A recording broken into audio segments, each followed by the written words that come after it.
Menjamurnya lokasi tambang rakyat membuat pemerintah Kabupaten Muara Enim memfokuskan diri untuk mencari solusi terbaik untuk bisa dikelola.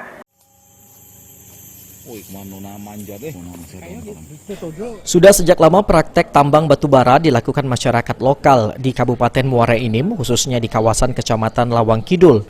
Semakin lama juga bentuk usaha tambang rakyat mulai menjadi polemik karena beberapa lahan bersinggungan dengan lokasi tambang milik perusahaan BUMN dan sejumlah permasalahan lainnya yang harus mendapatkan solusi terbaik. Dengan hal tersebut, PLT Bupati Muara Enim Ahmad Usmarwi Kafa mengatakan, sejak dirinya menjabat sebagai PLT Bupati telah konsen terhadap masalah tambang rakyat dan menyurati Kementerian ISDM dan BUMN agar bisa berdiplomasi untuk memecahkan permasalahan-permasalahan yang ada.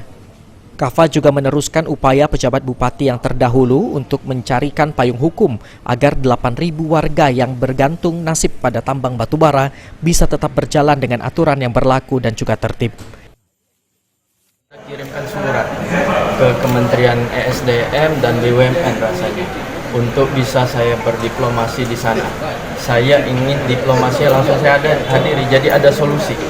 Saya mendengar juga bahwa kemarin-kemarin ada PJ Bupati juga yang sudah komunikasi dan lain sebagainya.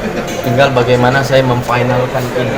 Masalahnya adalah sampai saat ini kita belum mendapatkan jadwal itu. Dan harap diingat bahwa peti ini rata-rata di atas tambang milik BUMN. Oleh karena itu komunikasi dengan BUMN itu sangat penting sekali.